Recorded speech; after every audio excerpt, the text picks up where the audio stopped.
50 years of equal pay. The U.S. Open made history in 1973 with equal prize money for both men and women.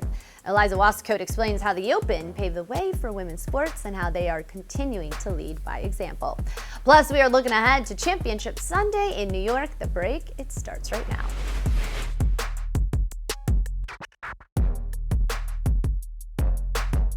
What's up, guys? Erin Coscarelli here. You are watching The Break, presented by Evian. Well, all eyes are on the U.S. Open today as the women's final takes center stage in New York City. The payout for the champion is a whopping $3 million.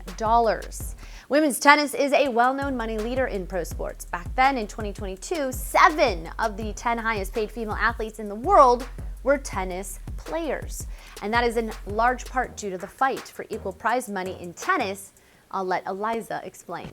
This year, the US Open has been celebrating its 50th anniversary of awarding equal prize money for male and female players. In 1973, the tournament became not only the first Grand Slam, but also the first global sporting event to offer an equal purse for men and women, with both men and women competing for a $100,000 sized purse and the winner taking home $25,000. And in 2023, the total prize money across all of the events has skyrocketed to $65 million, with both the men and women's singles champions taking home $3 million.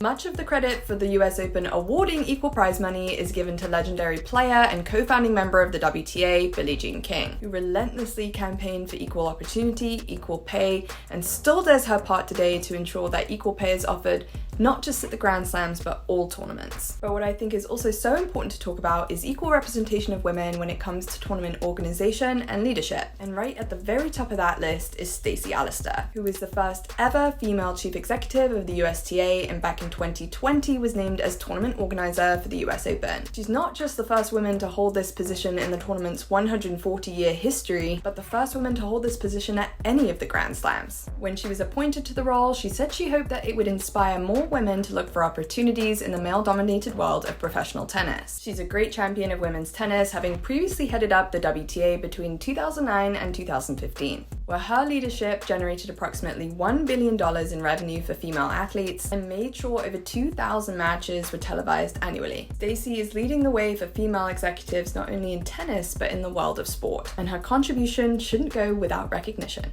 From Billie to Stacey, the U.S. Open and American tennis are definitely global examples for equal pay.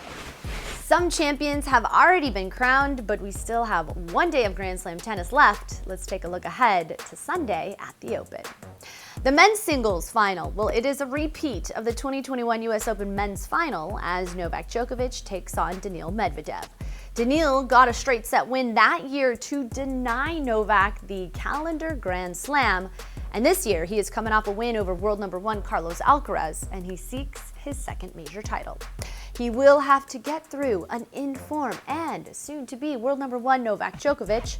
Novak cruised through the later stages of the U.S. Open, and he is on a 12-set win streak going into the final.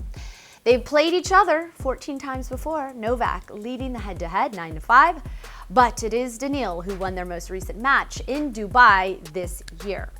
Novak seeking a record-tying 24th Grand Slam title. That is amazing stuff, and that match does begin on Sunday at 4 p.m. Eastern. The women's doubles final will take place just before that match. Erin Routliffe and Gabby Dabrowski, they are set to face Laura Siegemund and Vera Zvonareva. Siegemund and Zvonareva, they are looking for their second major title as a team. They won the U.S. Open back in 2020. Zvonareva will be the most decorated player on the court. She does have 5 major titles in doubles under her belt. Dabrowski and Routliffe, they are playing in just their 4th event as a team. A win would mean a maiden women's doubles major title for both. Catch the last day of U.S. Open coverage on Sunday from 7 p.m. to 8 p.m. Eastern Time with Tennis Channel Live. We will see you guys tomorrow.